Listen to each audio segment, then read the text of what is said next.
mbanje gukengurukira Arsene kuri ikiganiro yatunganije. Et bien entendu shimire Professeur Sentamba ku nyigisho dushikirije, yaradusomeye ibiri byinshi naho umuntu yotwara ibagaje yonyene akagerageza kuyiviva ntihobura intambwe byo mushikanako. Mugabo kandi umuntu ashoye no kuvyisomera naho davantage byo bavyiza. Shimire n'abandi bose bamaze gufata ijambo imbere yanje ku ntererano bagiye baratanga. Jewe ndavye umutwe w'amajambo yatuzindukanye hano, novuga nti démocratisation de l'Afrique burya yazananye na décolonisation. Mugabo ni ibintu byatuguye ko nko babivuze, kuko si twebwe twabyiyumviriye. Aha hoza n'ikibazo, mbega abakoroni baza kudutwara ko batiyumviriye yuko bodutwara nk'abangana nabo, izo valeurs za démocratie ngo bazishire en exergue. Ni nayo mpamvu avec la décolonisation burya on a fait un miracle de démocratie. Turagira amatora juste kugira dushireho abantu basubirira umukoroni. Il a été question de remplacer l'ancien maître blanc par des maîtres noirs comme nous. Ici, je parle de façon globale pour toute l'Afrique. La preuve nous que l'après-indépendance, mu bihugu nka byose yakurikiwe n'amarira n'amaborogo. Mu bihugu nka byose à des degrés différents hakurikiye amarira n'amaborogo. Autrement dit, la conception du mot démocratie, du mot indépendance par les populations locales itandukanye nuko les élites bakiriye izo concept. Pour les élites, c'était remplacer le colon. La preuve ngaho iwacu murazi induru zahabaye, bamwe te independance retarde abandi te independance immédiate. Umunyagihugu wewe hari yavuga ati jewe rojugu y'umuzungu imveko ntwawe na mwene wacu nzogira gahengwe nanje nzotera imbere nzokwiteza imbere. Ça pas été le cas. Donc la démocratie était mornée, si je puis me permettre ce terme. Twavashije tukaza harabaye la guerre froide entre l'Occident et les communistes ou les socialistes. Twebwe tuja dans la danse tutazi byari byo.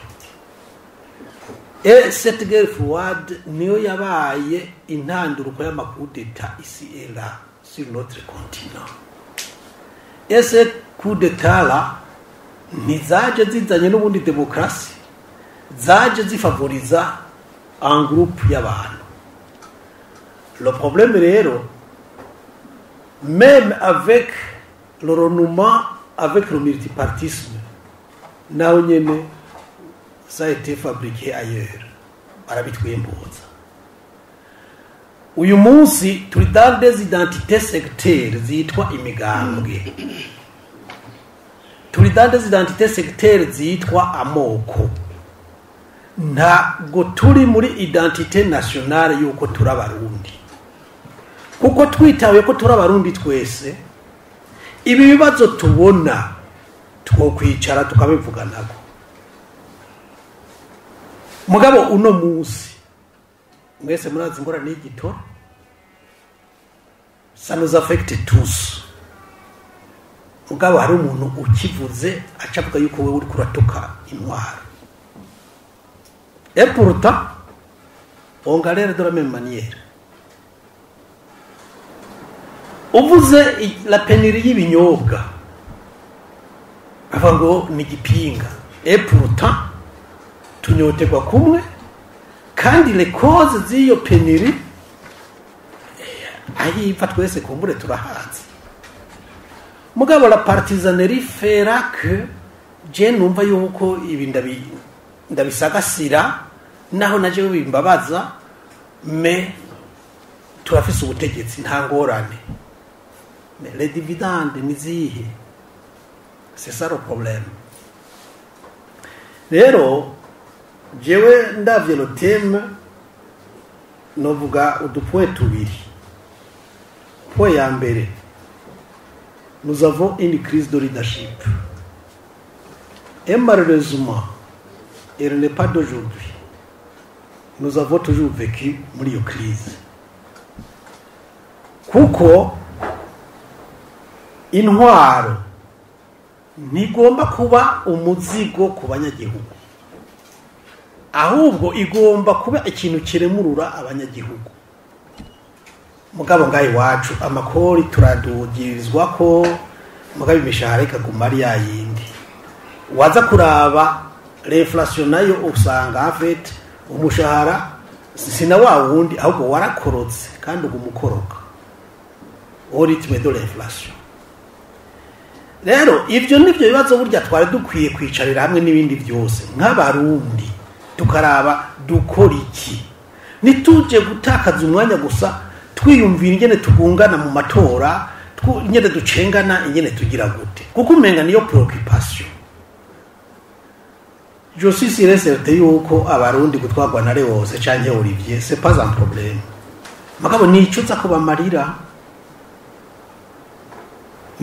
bamarira igihugu nikigeze kibura abatware kandi kizokwamba kibafise mugabo les attentes et les aspirations du peuple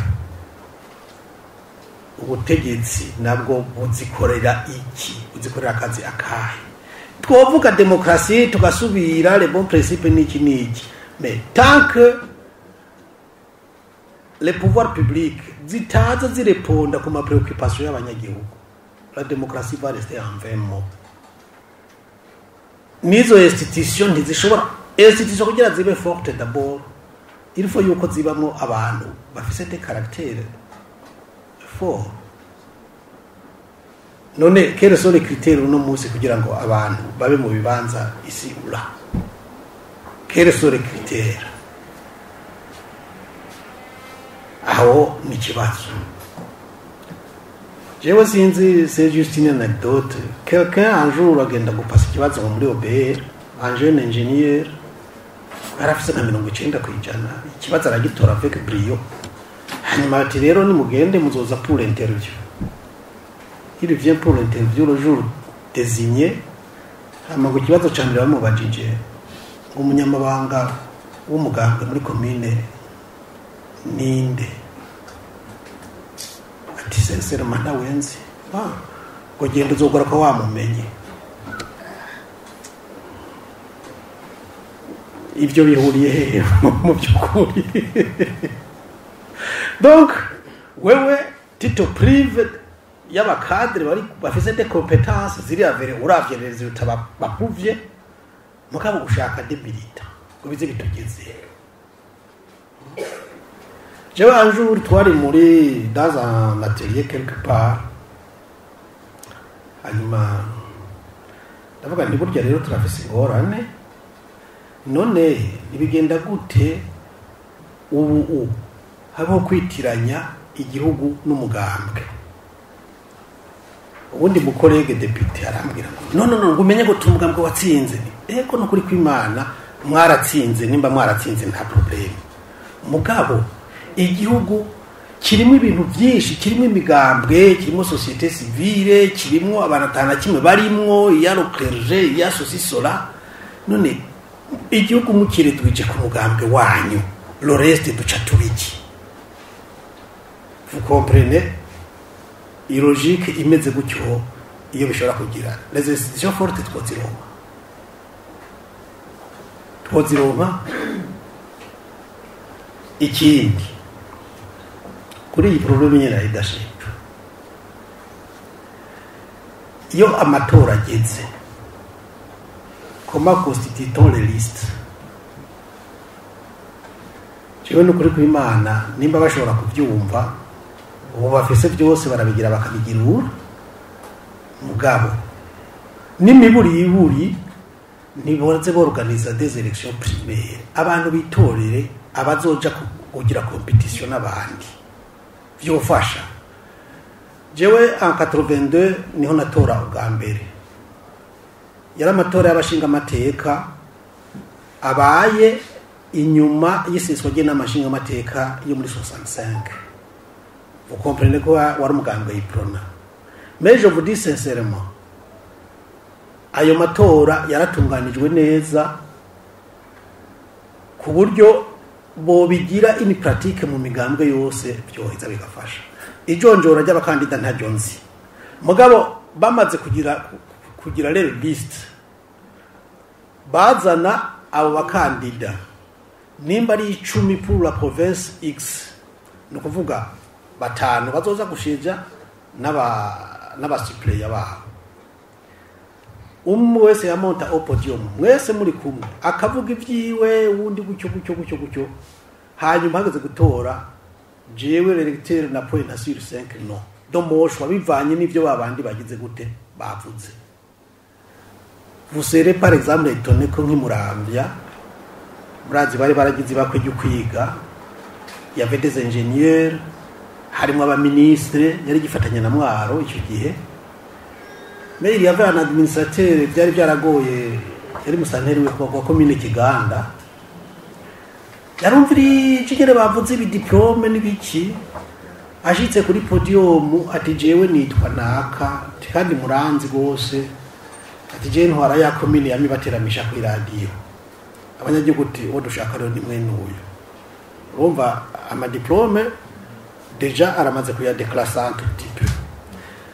Amakobe bavuze ama diplome karavuga ati najewe kameme, ati burya rero uko mwumvise bavuze ko bize ati najewe burya narize, ati narize amashuri y'intanga hanaka, ati hanyuma tindaja mu yisumbuye, ati ngeze ahanaka ati igihugu cyakirankenera pour ne pas dire qu'il avait échoué, yaciye avuga ko igihugu cyamukeneye abanza kuja gukorera igihugu, hama ngo aragenda arasubira ariyongera n'ubundi igihugu kiramukenera arasubira agira arakora. Urumva kora cya gihe kame ufise niveau ya 7e 8e warashaka kuronka akazi, 9e warashaka kuronka akazi, lota yuko wisuganya agasubira akagenda. Hanyuma ati ubu naho murumva yuko sanzwe ndongoye ikomine bafitiye akamaro ibateramisha, je vous jure ko ntawa musumbije amajwi kandi on a respecté le verdict y'abanyagihugu. Irasiyeje muri assemblée, aba ministre bari hariya barindiriye kuza kuzoba basuppléant. Demokrasi rero yidashobora kubaha ijwi ry'umunyagihugu ntiba ari demokrasi. Ni bimwe honorable Olivier yavuze ngaha, umuntu bakamugira nk'ivyo bintu bagize, murumva yuko c'est même ridicule. Rero comme perspective kugira siniye termize muri ivyo, mwaje mudike aho ibihe bigeze, fatiye no kuvyo mwagiye muravuga mu bigo mwese, turakeneye une prise de conscience. Prise de conscience yuko turabarundi, odora yukuba abanyamigambwe, odora yukuba abanyamoko, odora yukuba abanyentara n'ibindi. Avuze ikintu kiryoshe, avuze ati barya abantu barakunda igihugu cabo, none twebwe habuze iki natwe ngo dukunda igihugu cacu? Igihugu ni cacu, mugabo tugikumiranyemwo muravyumva namwe, habaye gutonesha, habaye kugira mpunzi, ça ne va pas. Imigambwe habaye gusumbanya abantu, ça ne va pas. Nico gituma mvuga ni twabwirizwa kwiyambura izo identité sectaire z'imigambwe, z'amadini, z'amoko, z'ibiki, tukambara une seule identité, tukumva ko turabarundi. Ibyo dukora les solutions turondera tukazirondera nk'abarundi et pour le Burundi. Muri ico gihe demokrasi twokumvikana iyo wa demokarasi ifise imizi ifise ahishingiye kandi yotera imbere igasasagara ikama ivyamwa abantu bose boshima. Tutarageraho biracatugoye mugabe iciza nuko mwese mwabivuze nuko bishoboka jewe uno munsi imyaka afise kuvyo nabonye j'ai essayé de réfléchir kuri ivyo byose ndamaze kubona yuko on s'est fourvoyé à maintes reprises. Je vois combien on se fourvoie aujourd'hui, comment on déroute notre population, notre jeunesse par une manipulation politicienne kubera utunyungu secteur twakagwe kabana. Mwavuze inzego zirahari, c'est bien. Jewe sinzi ibintu numvise kuri YouTube nibaje nimera none bafashe ifoto y'umuntu gabashaho hama bakagerageza abantu ubuhingo bwarakomeye. Umuntu avuga ati mumeze ko ngaha twashikanwe n'umugambwe ati jewe rero ikintu cyose umugambwe uzontegeka ngaha je ne regarde pas à gauche à droite kigenda ku mugambwe wagishatse none umugambwe wagishatse kuva ku rwego ruhe gushika ku ruhe est-ce que ni le noyau de 5 nimba ngari baba bitangwa ikiba bamwe batanu les grands ténors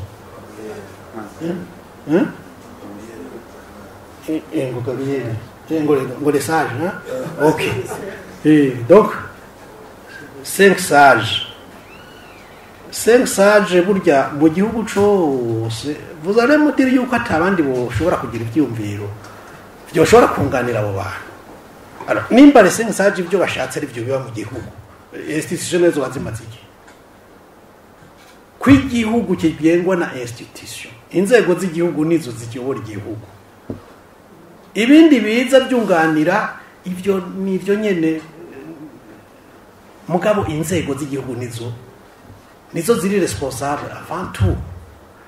Rero si nous voulons des institutions fortes, si nous voulons yuko tu réellement zambonoka zoza tuvuga tuzishikako, il faut que tugira iyo courage d'affronter la réalité iri en face de nous.